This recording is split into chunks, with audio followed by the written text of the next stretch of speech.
Soviet union কোথায় আক্রমণ করছিল? আফগানিস্তান। এবং তাদের উদ্দেশ্য ছিল কি? সোভিয়েত ইউনিয়ন হলো একটা কমিউনিজম দেশ, আফগানিস্তান একটা শক্তিশালী দেশ এবং খুব কড়া মুসলমান সেখানে। তারা দেখলো যদি এই আমাদের নিজেরা শক্তিশালী হয় তাহলে আমরা প্রতিনিধি করে দেবো। এই জন্য তারা আফগানিস্তানের মুসলমানদেরকে ধ্বংস করার জন্য তারা এখানে যুদ্ধ করে। এই যুদ্ধে আপনার তৎকালীন মার্কিন প্রেসিডেন্ট ছিলেন জিমি কার্টার। তিনি কি করলেন? এই আফগানিস্তানের যে আফগানরা আছে এই আফগানদের সহযোগিতা করার জন্য $10 বিলিয়ন তারা বানিয়েছে। তারপরে টাকা হলে মানুষের কিনা হয়। এবার টাকা পাওয়ার কারণে এরপর আপনার এই আফগানিস্তানের লোকেরা খুব যুদ্ধ করল এবং তারা মারাত্মকভাবে তারা শক্তিশালী হয়ে যুদ্ধ করতে পারল। এবং এই যুদ্ধে আফগানিস্তানের প্রায় 10 লাখ লোক প্রাণ হারায়, 10 লক্ষ লোক আফগানের প্রাণ হারায় আফগানিস্তানে। এরপরে তারা যখন দেখলো যে মানে রাশিয়ার অবস্থা বেশি ভালো না, সোভিয়েত ইউনিয়ন বর্তমান রাশিয়া, তখন তারা কি করলো? তারা এই 1989 সালে 1979 সালে আর 1989 সালের 15 ফেব্রুয়ারি জাতিসংঘের একটা অ্যাক্ট তৈরি করছেন, জেনেভা অ্যাক্ট। এই অ্যাক্ট অনুসারে তারা কি করলো? এই যুদ্ধ থামাই, আপনার যুদ্ধ কি করলো? বন্ধ। এখন যুদ্ধ বন্ধ করলে কি হবে? এখন জেনেভা যে চুক্তি, এই চুক্তি ভঙ্গ করে মার্কিনীরা অর্থাৎ আমেরিকানরা, ইঙ্গো মার্কিন বলা হয়, এরা কি করছে? আপনার আফগানিস্তানকে সহযোগিতা দিতে আছে। আফগানিস্তান মুসলমান কি বেশি বেশি আরো শক্তিশালী হওয়ার জন্য দিতেছে। এখন টাকা পাইয়া এখন অনেক গোষ্ঠী তৈরি হয়েছে। গোলবুদ্দিন হ্যাক্টি করে একদল, মোল্লা আমরের একদল, তারপরে সবচেয়ে বড় দল ছিল আপনার যে আল কায়দা প্রধান কি লাদেন। দেখেন এমনও গেছে আপনার লাদেন বাবা, আপনি দেখেন লাদেন বাবু, মানে এমন লাদেনের একটা খেলা, আমেরিকার খেলা, আমরা কি কেউ বুঝতাম না, আমরা কেউ বুঝতাম না। আমার লাদেন একটা মানে একটা আল্লাহ বিশ্বাস মানুষ। এখন এই ওসামা বিন লাদেন এর দলটা ছিল সবচেয়ে বড়, আর এই ওসামা বিন লাদেনকে সে এই আমেরিকা সবচেয়ে বেশি অনুদান দেয়। অনুদান মানে তাকে যুদ্ধাস্ত্র দিল, সহযোগিতা করল। এরপরে এই আল কায়দা এবং এই ওসামা বিন লাদেন এদেরকে এমন সহযোগিতা করলো এরা অনেক শক্তিশালী হল। শক্তিশালী হওয়ার পরে এখন তারা বিভিন্ন প্রস্তাব দিল আমেরিকা, তোমরা আমরা যখন যা করি তোমরা তা শুনবা। এখন এই যে ওসামা বিন লাদেন এরা কিন্তু বলতেছে না, আমরা আপনার সব কথা শুনতে পারবো। এই কথা বললো তারা। এই কথা বলার পরে এরপরে শুরু হয়ে গেল এই লাদেনের বিরুদ্ধে। লাদেন মানে আফগানদের বিরুদ্ধে পুরো আফগানকে একবার মেরুদণ্ডহীন করে দেওয়ার জন্য তারা কি করলো? তারা এই শুরু করলো। এখন ক্ষমতা আসতে বুশ, কে ক্ষমতা? এখন জর্জ বুশেরও ক্ষমতা। এটা গেছিল জিমি কার্টার। এখন এই মেরুদণ্ডহীন করার জন্য, ওসামা বিন লাদেনকে খতম করার জন্য, আফগানিস্তানের লোকদেরকে একবারে হ্যাস্ত করার জন্য, হ্যাস্ত করে দেওয়ার জন্য তারা কার্যক্রম হাতে নিল, বিশাল প্রজেক্ট হাতে নিল। কে? আমেরিকা। আমেরিকা না, ইঙ্গো মার্কিন শক্তি। এখন হঠাৎ করে কি করলো? 9/11/2001 সালের 11 September world trade centre, twin tower, আপনারা বুঝছেন টুইন টাওয়ার, 18 পেন্টাগন, 2 জায়গায় আক্রমণ হয়েছে। এখন এই যে পেন্টাগন আক্রমণ হলো, টুইন টাওয়ারে আক্রমণ হলো, এই যে আপনার ওয়ার্ল্ড ট্রেড সেন্টারে আক্রমণ হলো, ওয়ার্ল্ড ট্রেড সেন্টারে প্রায় ৬০,০০০ ইহুদি কাজ করত। এখন এটা আক্রমণ হলো, এটাকে টুকরা টুকরা করে ফেলল, অথচ মানে একটা ইহুদি মারা গেল, একটা ইহুদি মারা গেল। সহস্রাধিক লোক সেখানে মারা গেছে, কিন্তু ইহুদি কি একজন। এখন আমেরিকা কি করলো, এর দায়ভার সম্পূর্ণ চাপাটা কার উপর? ওই যে আপনার ওসামা বিন লাদেনকে তারা তার বসায় দিতে পারবে, তুমি আমার কথা চলবে, ওটা যদি খারাপো, অর্থাৎ মধ্যে পাশে তাকে দায় করি, তুমি কিছু করতে পারবে। আর তোমার সহায়তা দিলাম $10 বিলিয়ন, এর চেয়ে আরো বেশি তারা মানে মিডিয়ার কথা, কিন্তু আরো বেশি দিচ্ছে। এই টুইন টাওয়ার বা এই ভাঙ্গার সম্পূর্ণ দায় করলো তাকে, ওসামা বিন লাদেনকে, আল কায়দা তাকে দায়ী করলো, এই আল কায়দা। এই আল কায়দাকে এখন এই যে এরপরে শুরু হলো আফগানিস্তানের কাবুলে আক্রমণ, যুদ্ধ আর কারাবরণ, লক্ষ লক্ষ মানুষ দুনিয়া থেকে চলে গেলেন, লক্ষ লক্ষ বাড়িঘর সব চুরমার করে দিলেন, ব্রিজ, ব্যবসা, কারখানা সব কি করলেন, আপনার যুদ্ধাস্ত্র দিয়ে বোমা ফাটাইয়া সব করলেন, শেষ করলেন। এরপরে 2011 সালের 1 মে পাকিস্তানের গ্যারিসন শহরের একটি বাড়িতে কি করবো, লাদেনকে ভাইয়া হত্যা করবো। নাটক, এগুলো সবই নাটক। লাদেন এখন পাকিস্তানে চলে যাচ্ছে। আসলে লাদেন কখন মারছে, কি মারছে, আদৌ করছে কিনা, এটা আসলে সত্য খবর এখন কারোর কাছে নেই, তারা নাটক দেখে লাদেনকে মারছে। এরপরে এখান থেকে আফগানিস্তানকে পুরাপূর্ণ বানাই দিলেন। এরপরে 11 বছর যুদ্ধ শেষ, 2014 সালে 29শে ডিসেম্বর আমেরিকা আনুষ্ঠানিকভাবে কি করলো, আফগানিস্তান থেকে সৈন্য সরিয়ে আনলো। 14 সালে 14 সালে এই যুদ্ধে 2200 মার্কিন সৈন্য মারা গেছে। এখন এই যুদ্ধকে কেন্দ্র করে সাবেক ব্রিটিশ পররাষ্ট্রমন্ত্রী রবিন কুক, নাম শুনছেন আমরা, তারা মুরব্বিয়ানের কাজ শুনছেন, রবিন কুক বলছিলেন যে এটা সত্য কথা যে আল কায়দা নামে কোনো সন্ত্রাসী বাহিনী নেই। এই কথা বলার কয়েকদিন পরেই তিনি স্কটল্যান্ডের পাহাড় থেকে তারা ধরায় মেরে গেলেন। বুঝতে পারছেন, আমেরিকা বুঝতে পারছে না আমাদের গোপন কথা ফাঁস করতেছে যে আল কায়দা আসতেছি, আসলে এটা কি নেই, এটা কোনো অস্তিত্ব নাই। কে বললো? ব্রিটিশ পররাষ্ট্রমন্ত্রীর কথা বলছে যে আসলে আল কায়দা বলতে কিছু নেই। এটি ছিল আমেরিকার খেলা, তারা সন্ত্রাসী কারা বানাইছিল আমেরিকা।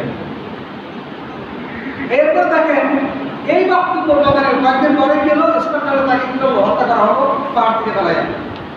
মার্কিন একজন সাংবাদিক ওয়াইনি ম্যাকসন তিনি বলছিলেন আল কায়দা সম্পর্কে তিনি প্রকাশ্যে বলছিলেন আল কায়দা হচ্ছে সিআইএ এবং মোসাদের বানানো একটি রূপকথা। উনি কোথায়? আমেরিকার সাংবাদিক, তিনি বলতেন যে সিআইএ এবং মোসাদ, সিআইএ আমেরিকার সংস্থা নামে সিআইএ, আর মোসাদ হল ইসরায়েলের গোপন সংস্থা। এদের রূপকথার নাম হলো আল কায়দা। আল কায়দা বলতে আসলে কিছু না। আল কায়দা ওসামা বিন লাদেন এগুলি কোনো ফ্যাক্টর না। ওসামা বিন লাদেন পুরো হয়ে গেছে, কখন মারা গেছে কোনো খবর আসেনি, কিন্তু এইভাবে তারা কি করলো, সন্ত্রাস সৃষ্টি করলো। তারা সন্ত্রাসের নাম দিয়া, এরপরে জঙ্গিবাদীর নাম দিয়া তারা আফগানিস্তানকে শেষ করে, এটা আপনারা সবাই জানেন। এর আগে এরা একটা শুনছেন কথা, আল কায়দা নামে একটা সংগঠন বানাইছে, তা আমেরিকাই বানাইছে, আর এদেরকে উচিলা দিয়ে আমেরিকা আপনার আফগানিস্তানকে তারা বানাইছে আপনার বাইরে। এরপরে আপনার দায়ী করলো যে মুসলমানদেরকে দুইটা ভাঙলো, তারা তার সাইডাটা হিন্দি কোথায় গেল, ইসলাম কোনো জঙ্গিবাদী কোথায়? আমাদের নবী সাল্লাল্লাহু আলাইহি ওয়াসাল্লাম শুরু করে কোনো জঙ্গিবাদী আছে? ওসিমানে ছিল। ইরাকের অবস্থা দেখেন, একবার ইরাককে দিয়ে সাদ্দামকে দিয়ে কুয়েতে আক্রমণ করে, আর সৌদি আরব সেনাবাহিনীকে পাহারা শুরু করে দিল। মধ্যপ্রাচ্য দখল, মধ্যপ্রাচ্য কি করলো, তারা দখল নিয়ে আসলো। সাদ্দামকে দিয়ে কুয়েতে আক্রমণ করে, তারা মধ্যপ্রাচ্য পাহারার নামে মধ্যপ্রাচ্য পুরা সৌদি আরব সহ তারা পাহারা শুরু করলো। এরপরে ইউসিরা দিল, সাদ্দামকে বলল যে তুমি আমার নামে মাত্র টাকা দেবো। আমেরিকা বললো যে নামে মাত্র টাকা দেবো, তেল আমাদেরকে দাও, নামে মাত্র টাকা দেবো।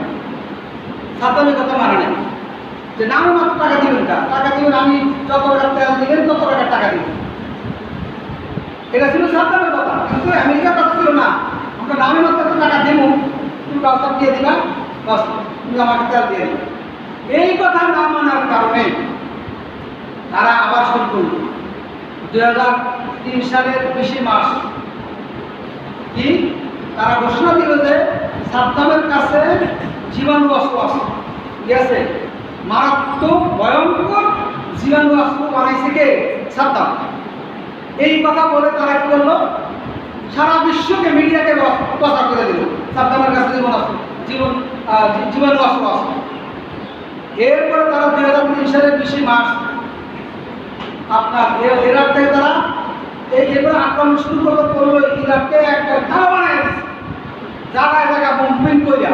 এরপরে সাদ্দামকে ধরলো 2003 সালের 13 ডিসেম্বর।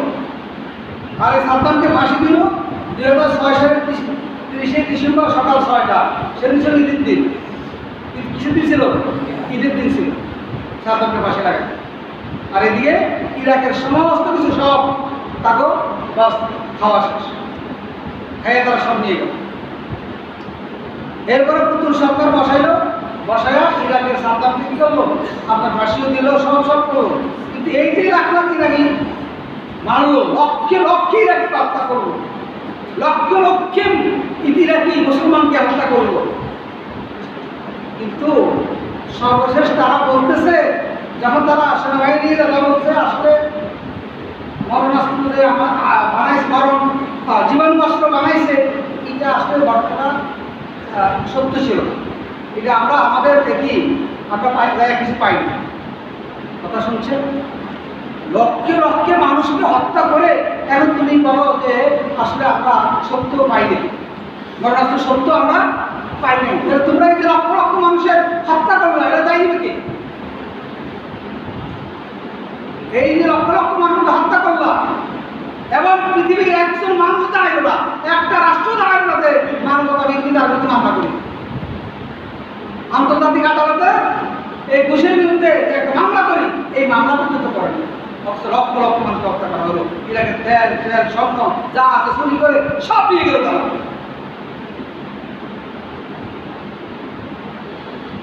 মানবতার বিরুদ্ধে এত বড় অপরাধ, তো জমি কারা পরে আপনারা বলেন। এরপরে এখন এই দেশে তারা যে ইরাককে এইভাবে করলো, বিশ্বের কাছে তারা সব মানুষ জানে তো, মুসলমানরা জানে তো। এরপর এটাকে আবার ধোয়া মোছা করে কি করার জন্য আইএস গঠন করল। কি নাম? আবু বকর আল বাগদাদি, একটা ইহুদি বাচ্চারে ইউনিভার্সিটি পড়াইছে, লেবানন ইউনিভার্সিটি পড়াইয়া, ইরাক ইউনিভার্সিটি পড়াইয়া, তারপর তারা বানাইছে আবু বকর আল বাগদাদি। তাই লাগছে এত এই ব্যাটারে বানাইয়া এবার আইএস গঠন করছে। কারা বানাইছে আইএস? আইএস বানাইলো তারা। আইএস কে বানাইছে? কোন মুসলমান এই আইএস আন্দোলন করেছে, আইএস কাজ করেছে, কোনো একটা ইহুদি বাচ্চাকে হত্যা করেছে? কোনোদিন ইসরায়েলের কথা বলেছে? কোনো খ্রিস্টান কথা বলেছে? মারছে কাদেরকে? মুসলমানদেরকে মারছে।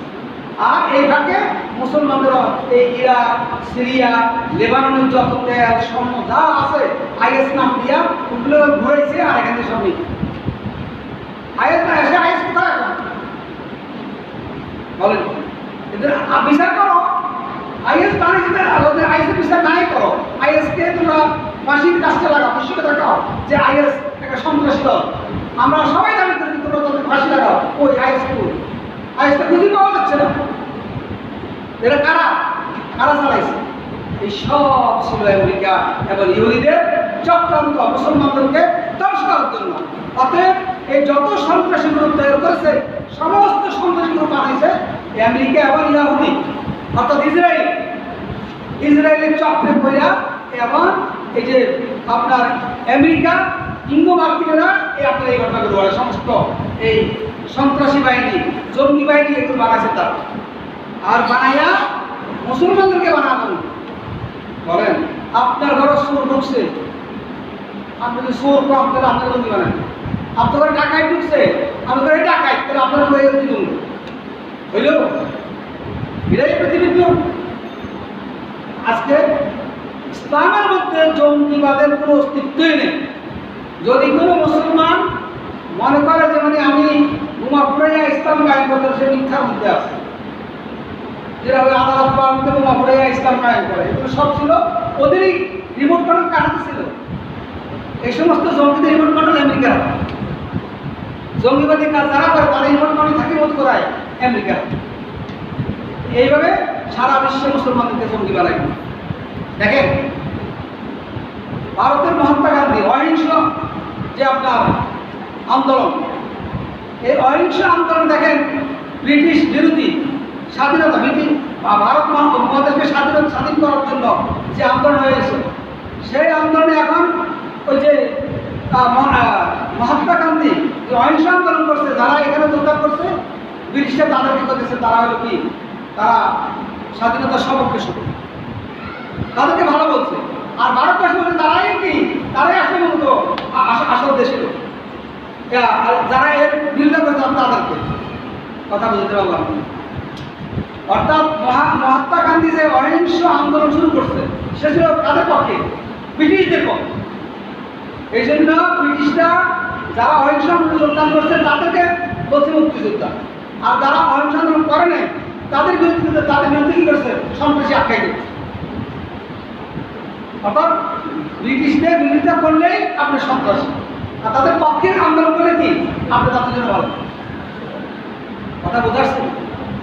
এখন ওই যে বললাম আপনার ঘরে চোর ঢুকতেছে, এখন আপনি চোরকে চোর করতে পারবেন না। আপনার ঘরে ডাকাত বলছে, ডাকাতকে ডাকাত করতে পারবেন, তাহলে আপনি কোনটা ধরবেন যে আপনি সন্ত্রাসী। আপনারা জানেন যে কাশ্মীরের মধ্যে কিভাবে মা বোনদেরকে ইজ্জত নষ্ট করা হয়। সন্তানের সামনে মাকে, মা বাবার সামনে সন্তানকে ব্যয়বৃদ্ধি করা হচ্ছে। হাজার হাজার কাশ্মীরকে হত্যা করা হচ্ছে, শিশুদেরকে হত্যা করা হচ্ছে, নারীদেরকে হত্যা করা হচ্ছে। কথা বোঝাচ্ছে? কিন্তু এরকম বোঝাই, আর ভারত মিডিয়া প্রকাশ করে কি এরা সন্ত্রাসী। ভারত মিডিয়া প্রকাশ করে এরা সন্ত্রাসী। এখন আপনি কাশ্মীরদেরকে অত্যাচার করবেন, কাশ্মীরিরা কোনো কথা বলতে পারবে না, তাহলে তারা সন্ত্রাসী, তারা জঙ্গিবাদী, এগুলি কি কথা? এটা হলো এই বিদেশিদের চাল, হলো এটা জঙ্গিবাদী চালটা হলো বিদেশিদের চাল। এরপরে ফিলিস্তিনে এই যে আমাদের বাইতুল মুকাদ্দাস মসজিদে আকসা, মুসলমানদের প্রথম কেবলা, সেটা দখল করছে। হাজার হাজার ফিলিস্তিনকে হত্যা করা হয়েছে, লক্ষ লক্ষ ফিলিস্তিনকে হত্যা করা হয়েছে। এখন ওই কেবলা তারা দখল করছে।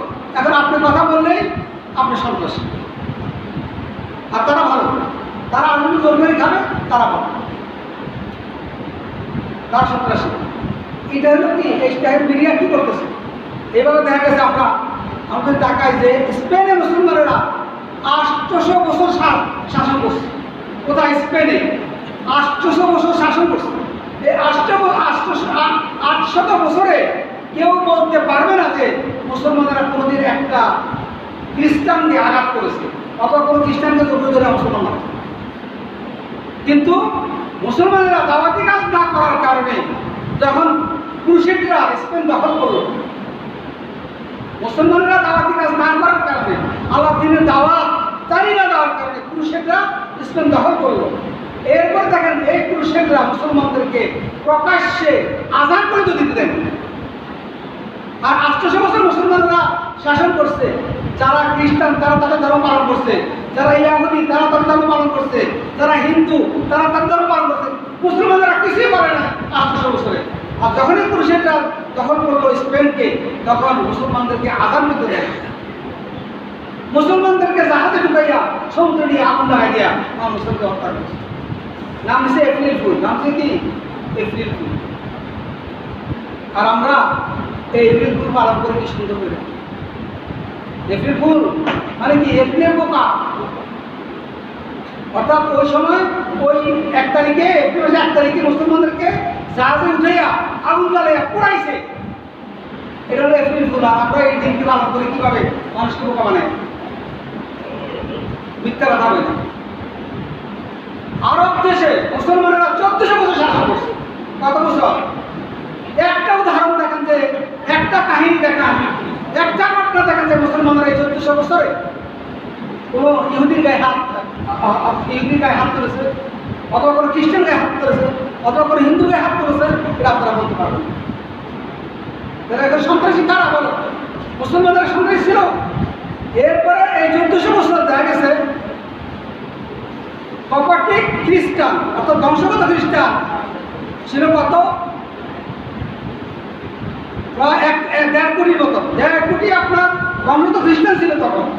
কোনোদিনও খ্রিস্টানরা বলতে পারবে না যে কোনো খ্রিস্টানের উপর আঘাত করা হয়েছে। বর্তমানেও না, বর্তমানেও 1.5 কোটি খ্রিস্টান আছে আরব কান্ট্রিগুলোতে, কিন্তু কোনো খ্রিস্টানের আঘাত করতে এরকম ইতিহাস করে দিন। তাহলে মুসলমানরা জন্মে হলো কীভাবে? মুসলমানরা জন্মে হলো কীভাবে বলেন? এই ভারতবর্ষের মুঘল সম্রাট মুসলমানেরা 1000 বছর শাসন করছে। 1000 বছর শাসন করছে। আমাকে বলতে পারবেন না যে ভারতবর্ষে একজন মানুষকে জবর ইসলাম গ্রহণ করা হচ্ছে। 1000 বছর ভারতবর্ষে মুঘল মুসলমানেরা শাসন করেছিল, কিন্তু একজন মুসলমানকে হিন্দুর উপরে আঘাত করেছে। এখন হিন্দুকে জোর করে মুসলমান বানাইছে, এখন খ্রিস্টানকে জোর করে মুসলমান বানাইছে। একটি ঘটনাও পাবেন না। তাহলে মুসলমানরা জমি করতে পারেন, ওই থেকে জঙ্গি আসতো। আমি কিন্তু বড় কথাগুলো বলছি, প্রত্যেকে জঙ্গি শুরু করলো। আমি কিন্তু বলছি একটু আগে দিয়ে, আপনারা যারা ছেলে বলছেন। তাইলে আজকে কারণ মুসলমানেরা কেন আপনার জঙ্গি হচ্ছেন? মুসলমানেরা কেন আপনার কাউকে জোর করে ইসলাম গ্রহণ করায় না? কেন জোর জবরদস্তি করে না?